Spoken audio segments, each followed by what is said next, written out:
A bit discouraging, perhaps, to some that Nancy Wright-Ball did not walk in with assistance to the hospital, as we saw Dr. Kent Brantley do on Saturday, because the last indication we had was that she was doing better, that she was walking with assistance in Liberia, and that she had developed an appetite, was gaining strength. But perhaps she is weary from the travel, or her condition may have gone down a bit during that trip. We know it's a difficult trip, many hours, and the head of SIM USA Service and Mission, Bruce Johnson, said himself that with Ebola, one day does not indicate the outcome, that with this disease, of which most of us are not very familiar, that you will have good days and bad days, and the bad days are really, really bad, and that at one point she was on the verge of death along with Dr. Kent Brantley. So the fact that they were even able to travel is a very positive sign, and now we will await an update. From the beginning of this investigation, fire officials had the weather on their radar. Around 2 a.m., a neighbor called 911 to report a lightning strike to this tree. Moments later, fire spread throughout the house next to it, killing 3 family members. It was just in the air, and I couldn't get over there to get them out because it was too hot. Cell phone video taken by a neighbor shows a wall of fast-moving flames. Investigators believe the victims tried to escape, with one making it as far as the front door. That's actually my step-grandfather, but he's my grandfather, and he's been bedridden for a few years. My grandmother was taking care of him every day in and day out, doing all she could for him, and I know that they tried to help him get out, and that's probably what caught them up. But. Fire crews split up into teams, with one attacking the flames while the other began a search and rescue mission. They did not find any survivors. It's very tough. This is not something they run into every day. They do prepare for it, but it is tough for them to deal with. The victims' family members gathered at the scene to help firefighters track down the one relative who lives here but wasn't home this morning. She's away serving in the Army Reserve.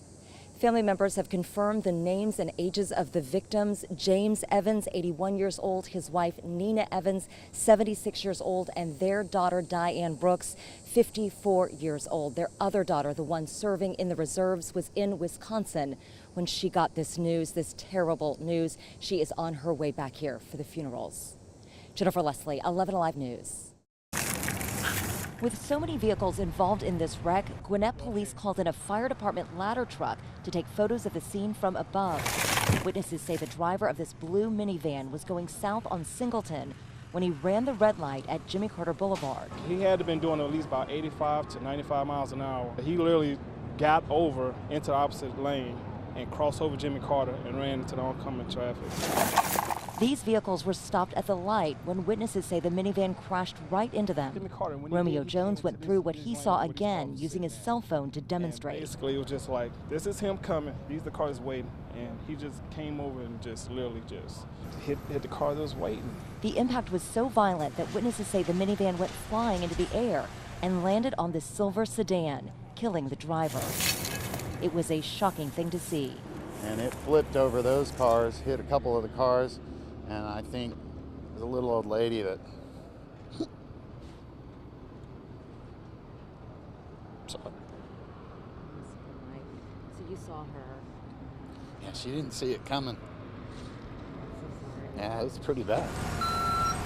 A caravan of tow trucks arrived to haul away 6 vehicles once police gave them the all clear.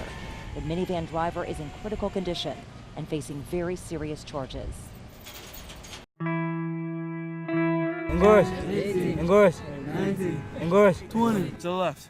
The Clarkston High School cross-country team looks different. How's your back feeling? Good day? Most of their running shoes were donated, and they don't have enough warm-up gear to cover everyone. But we don't pull up to a meet like any other school does.